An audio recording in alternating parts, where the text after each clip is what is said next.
जय हिंद, नमस्कार फ्रेंड। ज्योति क्लासेस में आप सभी का एक बार फिर से स्वागत है। हेलो दोस्तों, कैसे हैं आप सभी? आई होप आप सभी बहुत ही अच्छे होंगे, स्वस्थ होंगे, स्टडी अपनी कंटिन्यू कर रहे होंगे। चलते हैं हमारी आज की इवनिंग की क्लास की तरफ। जैसा कि आप सभी जानते हैं, हम कर रहे हैं होम साइंस की सीरीज़, जिसमें क्लास 6 से 12th की बुक को कवर कर रहे हैं। और अभी तक क्लास 6 से 11 तक की पढ़ाई हमने कंप्लीट कर ली है। जी हाँ, हम आगे क्लास 12th में। आई होप आपने हमारी सारी प्रीवियस क्लासेस देखी होगी। नहीं देखी है, प्लेलिस्ट में जाइए, क्लासेस सारी प्लेलिस्ट आपको प्रोवाइड कराई गई है, जिनके माध्यम से आप अपने हर एक डाउट को क्लियर कर सकते हैं। आपको जिस भी क्लास में जो भी डाउट है, क्योंकि जितने भी टॉपिक हमने कवर किए सभी को बहुत ही डिटेल में हमने पढ़ा है, वर्ड टू वर्ड चीज़ें हमने डिस्कस की है, जिससे कि आपको कोई प्रॉब्लम ना हो। चाहे आप किसी भी क्लास के लर्नर से, किसी कॉम्पिटेटिव एग्जाम की प्रिपरेशन कर रहे हैं, या फिर किसी भी फील्ड में होम साइंस से अपना करियर देख रहे हैं, सभी के लिए सीरीज काफ़ी हेल्पफुल होने वाली।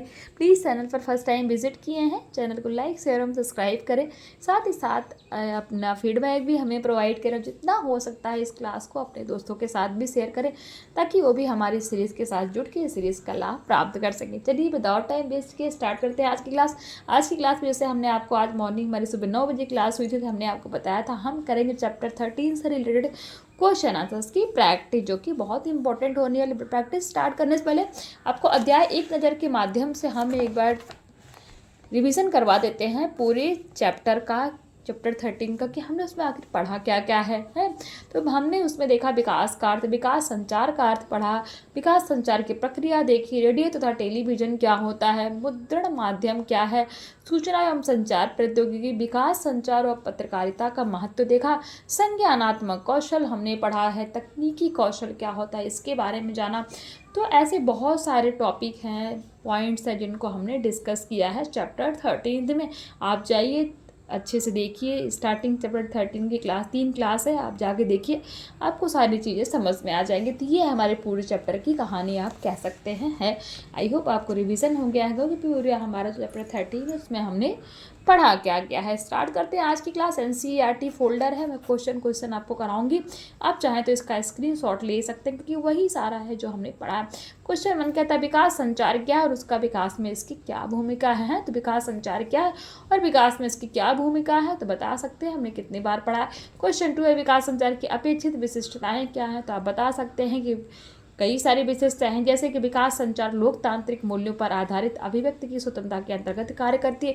इसका उपयोग जागरूकता अभियान के अंतर्गत किया जाता है। विकास संचार श्रोताओं को विशिष्टताओं तथा उसके वातावरण पर आधार, ऐसे कई सारे पॉइंट्स आप लिख सकते हैं किसके अंतर्गत, विकास संचार की अपेक्षित विशिष्टताओं के अंतर्गत। क्वेश्चन 3 कहता है अभियान यानी कि कंपेन क्या है। अपनी पसंद की समस्या पर अभियान के लिए एक नारा बनाइए।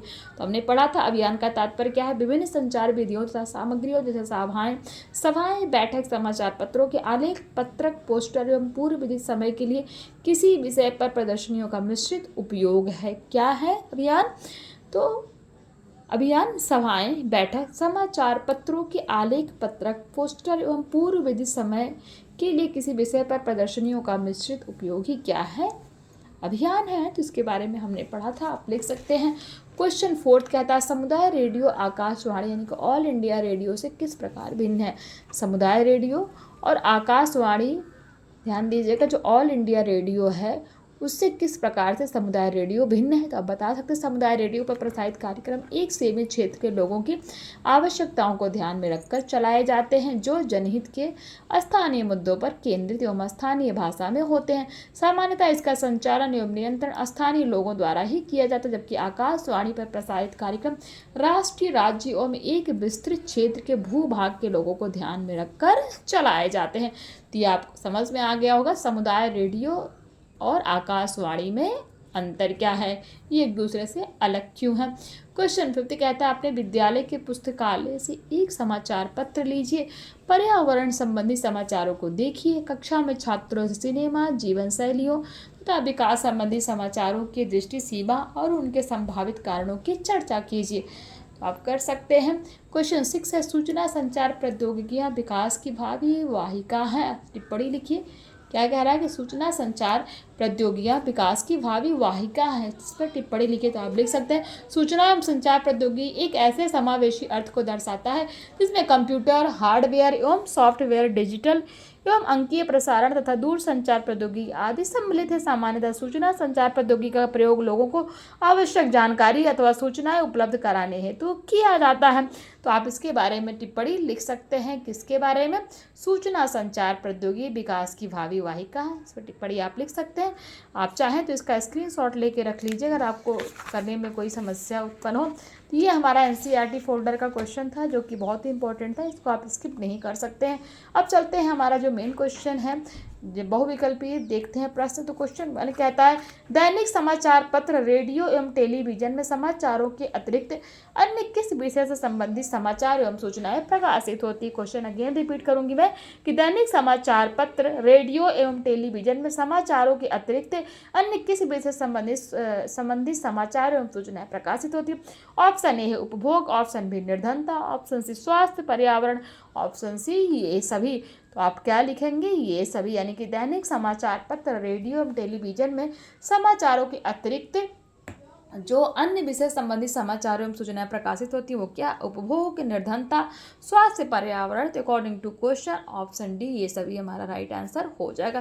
क्वेश्चन 2 कहता है स्वतंत्रता से पूर्व लोगों को कैसे समाचार दिए जाते थे, यानी कि जब हमारा देश आज़ाद नहीं हुआ था तो लोगों को किस तरह के समाचार प्रोवाइड कराए जाते थे। तो ऑप्शन ए हत्याओं से संबंधित, ऑप्शन बी आपदाओं से संबंधित, ऑप्शन सी युद्ध से संबंधित, ऑप्शन डी ये सभी।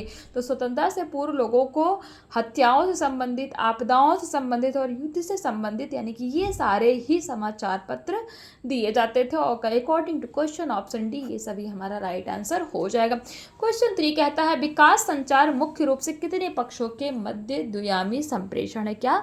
विकास संचार मुख्य रूप से कितने पक्षों के मध्य द्वियामी संप्रेषण है। Option A 4, option B 6, option C 2, option D 8। तो according to question option C यानी कि 2 हमारा राइट आंसर हो जाएगा। क्वेश्चन 4 कहता है निम्न में से कौन सा कार्यक्रम रेडियो कार्यक्रम में प्रसारित किया जाता है। ऑप्शन ए नाटक, ऑप्शन बी प्रश्नोत्तरी, ऑप्शन सी ए और बी दोनों, ऑप्शन डी इनमें से कोई नहीं। तो इनमें से कोई नहीं तो हो नहीं सकता। तो नाटक भी प्रसारित किया जाता है रेडियो के द्वारा और प्रश्नोत्तरी भी यानी कि क्वेश्चन आंसरिंग भी की जाती है। According to question option A और बी दोनों हमारा राइट आंसर हो जाएगा। तो ऑप्शन सी ए और बी दोनों इज राइट आंसर। क्वेश्चन 5 कहता है भारत ने अपना शिक्षा उपग्रह यानी कि एडुसैट का प्रमोशन किस वर्ष किया था। एडुसैट के बारे में हमने पढ़ा था ना। तो बताइए भारत ने अपना शिक्षा उपग्रह, एडुसैट से क्या तात्पर्य है? शिक्षा उपग्रह, इसका प्रमोशन किस वर्ष किया था। ऑप्शन ए वर्ष 2004 में, ऑप्शन बी वर्ष 2008 में, ऑप्शन सी 2005 में, ऑप्शन डी वर्ष 2009 में। तो भारत ने अपना शिक्षा उपग्रह एडुसैट प्रमोशन वर्ष 2004 में किया था। According to question option A is right answer हो जाएगा। क्वेश्चन 6 की तरफ चलते हैं। तो कहता है कि मोबाइल फोन पर कौन सी सेवा उपलब्ध कराई जाती। क्या कह रहा है क्वेश्चन 6? कहता है कि मोबाइल फोन पर कौन सी सेवा उपलब्ध कराई जाती। ऑप्शन देखिए, आंसर दीजिए। ऑप्शन ए कहता है वित्तीय सेवाएं, ऑप्शन बी बैंकिंग सेवाएं, option C shopping, option D ये सभी। तो मोबाइल फोन पर ये सारी ही सेवाएं प्रदान कराई जाती है। According to question option D is right answer. तो अभी देखिए क्वेश्चन 7 क्या कहता है SEW यानी कि आप सेवा बोल सकते हैं। तो इसका संक्षिप्त रूप क्या है? ये इसका सेवा SEW का संक्षिप्त रूप क्या है? Option A self education women's association, option B self emphasis women empowerment, option C self employed women's association, option D कहता है सेल्फ एजुकेशन वुमेन एम्पावरमेंट। तो बताइए SEW का संक्षिप्त रूप क्या है? आप बता सकते हैं सेल्फ एम्प्लॉयड वुमेन एसोसिएशन। इसके बारे में हमने पढ़ा था SEW यानी सेवा के रूप में कि आखिर है क्या है।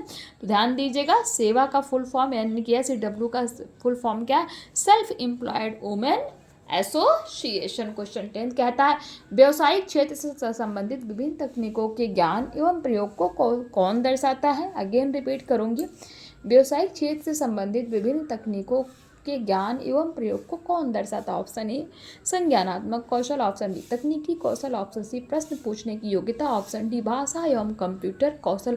तो बताइए व्यवसायिक क्षेत्र से संबंधित विभिन्न तकनीकों के ज्ञान एवं प्रयोग को कौन दर्शाता है। According to question option B तकनीकी कौशल इज हमारा राइट आंसर हो जाएगा। क्वेश्चन 9 पे चलते हैं। निम्न में से जीविका का अवसर कौन सा है? क्या निम्न में से जीविका का अवसर कौन सा है? ऑप्शन ए व्यवहार परिवर्तन, ऑप्शन बी सामाजिक विपणन, ऑप्शन सी सहभागिता विकास संचार, ऑप्शन डी कहता है ये सभी। तो ये सारे ही क्या हैं? व्यवहार परिवर्तन, सामाजिक विपणन, सहभागिता विकास संचार, ये सारे ही किसके अंतर्गत आते हैं? जीविका के अवसर के अंतर्गत आते हैं। According to question option D is हमारा राइट आंसर हो जाएगा। तो ये हो गया हमारा बहुविकल्पी प्रश्न। अति लघु उत्तरी फटाफट देख लेते हैं। क्वेश्चन 1 कहता है संचार का क्या अर्थ है? आप बता सकते हैं। संचार दो या दो से अधिक लोगों के मध्य विचारों, सूचनाओं, तथ्यों एवं ज्ञान का परस्पर आदान प्रदान है। यह हमारे सामाजिक एवं व्यवसायिक जीवन का महत्वपूर्ण अंग है। क्या? संचार। क्वेश्चन 2 विकास संचार शब्द का प्रयोग किसने किया था? बताइए विकास संचार का प्रयोग किसने किया था? तो विकास संचार शब्द का प्रयोग सबसे पहले वर्ष 1972 में न्योरा क्यूबॉल ने किया था। किसने किया था? इसको अंडरलाइन कर लीजिए, बहुत इंपॉर्टेंट है कि विकास संचार जो हम पढ़ते हैं तो विकास संचार शब्द का प्रयोग सबसे पहले किसने किया था? आपको पता होना चाहिए। नोरा क्यूबॉल ने किया था। कब किया था? 1972 यानी कि 1972 में।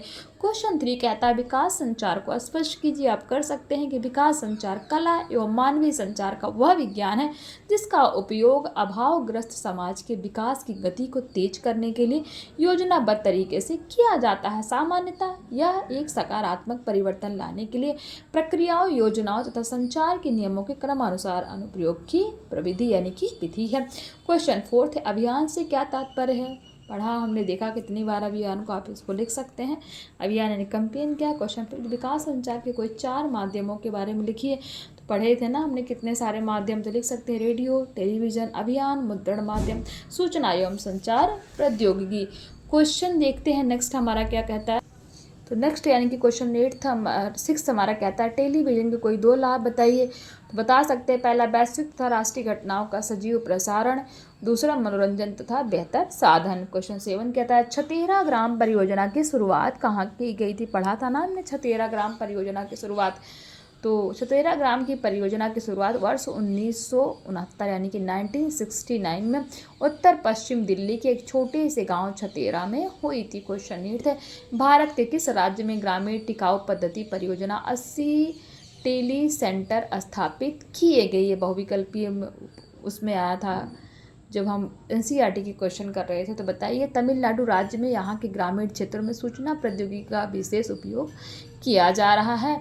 तो क्वेश्चन 9 कहता है स्वनियोजन महिला संघ क्या है? बताइए, इसके बारे में भी हमने पढ़ा था। स्वनियोजन महिला संघ एक ऐसा संगठन है जो महिलाओं के आत्मनिर्भर बनने हेतु सूचना प्रौद्योगिकी संबंधित प्रशिक्षण प्रदान करता है। क्वेश्चन 10 कहता है विकास संचार तथा पत्रकारिता के छात्र के लिए क्या आवश्यक है? ध्यान दीजिए, जो विकास संचार तथा पत्रकारिता के छात्र हैं उनके लिए क्या आवश्यक है? आप बता सकते हैं।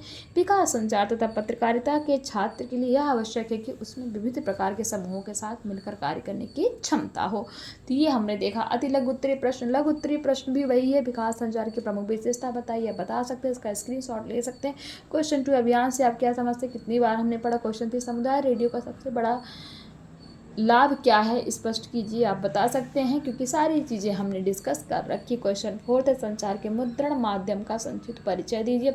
और क्वेश्चन 5 कहता है विकास संचार कार्य क्षेत्र में जीविका के अवसरों का वर्णन कीजिए। आप कर सकते हैं। देखिए कितने, इस क्वेश्चन का आंसर भी आपको प्रोवाइड कराया गया। मैं बार बार क्यों नहीं पढ़ रही हूँ फ्रेंड्स, क्योंकि जो चीज़ हमने पढ़ रखी है उसको बार बार रिपीट करने का कोई मीनिंग नहीं है। तो ये हमारा हो गया लघु उत्तरीय प्रश्न। दीर्घ उत्तरीय प्रश्न विकास संचार से आप क्या समझते हैं? इसकी प्रमुख विशेषताओं तथा प्रक्रिया का उल्लेख कीजिए, बता सकते हैं। विकास संचार की प्रमुख विधियों का विस्तार पूर्वक वर्णन कीजिए। हैं तो ये सारे क्वेश्चन फ्रेंड, इसी के साथ हमारा जो है ये चैप्टर 13 भी कंप्लीट होता है with question answer. I hope ये क्लास आपको समझ में आई होगी। इस क्लास से रिलेटेड जितने भी आपके डाउट होंगे वो क्लियर हुए होंगे, मैं उम्मीद करती हूँ। अगर फिर भी नहीं है, कोई डाउट रह जाता है, कोई वर्ड किसी से बार बार कहती हूँ, तो प्लीज़ आप अपनी प्रॉब्लम बताइए, आपके हर एक प्रॉब्लम का सलूशन प्रोवाइड कराया जाएगा। तो बस इसके साथ हमारी ये क्लास आज हम कंप्लीट करते हैं। नेक्स्ट क्लास है हमारा चैप्टर 14 हम स्टार्ट करेंगे एक न्यू टॉपिक के साथ। वो क्या है वो आपको क्लास में पता लगेगा। तो तब तक के लिए जय हिंद, नमस्कार। हंसते रहिए, मुस्कुराते रहिए, एक दूसरे की हेल्प करते रहिए, इसी तरह पढ़ते पढ़ाते रहिए। और हाँ, क्लास समझ में आ रही हो, कॉन्सेप्ट क्लियर हो रहे हैं तो चैनल को लाइक शेयर और सब्सक्राइब अवश्य कीजिए। धन्यवाद।